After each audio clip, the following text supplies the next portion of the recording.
नवी मुंबईत 3 वर्षाच्या चिमुकलीचं अपहरण.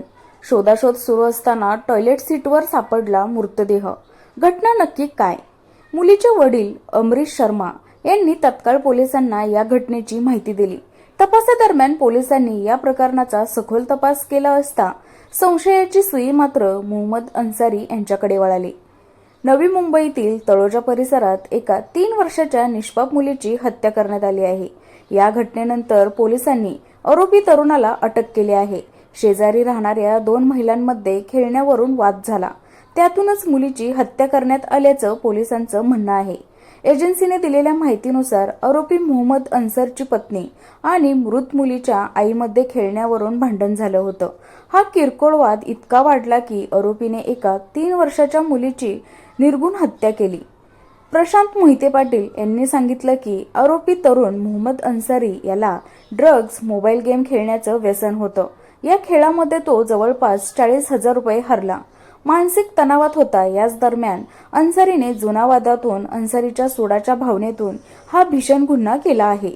बापाकडे त्याने खंडणी सुद्धा मागणी केली होती. पोलिसांच्या माहितीनुसार 25 तारखेला शर्मा यांची मुलगी सापडत नव्हती.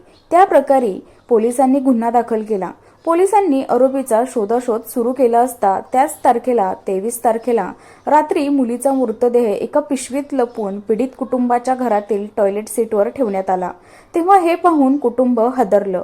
या दरम्यान आरोपीने मुलीचं अपहरण झाल्याचं सांगून बापाकडे खंडणीही मागितली. दरम्यान यानंतर अमरीश शर्मा यांनी तत्काळ पोलिसांना या घटनेची माहिती दिली. तपासादरम्यान पोलिसांनी या प्रकरणाचा सखोल तपास केला असता संशयाची सुई मोहम्मद अन्सारी यांच्याकडे वळाली. पोलिसी खाक्या दाखवल्यानंतर आरोपीने गुन्ह्याची कबुली दिली. तळोजा पोलीस या प्रकरणाचा सखोल तपास करत आहे. या गुन्ह्यात आणखी कोणाचा हात आहे का? आरोपीने एकट्यानेच हा गुन्हा केला आहे का? या सगळ्याचा आता पोलीस शोध घेत आहेत. तर अशा प्रकारे आपण नवी मुंबईमध्ये तळोजा इथे घडलेली घटना पाहिलेली आहे.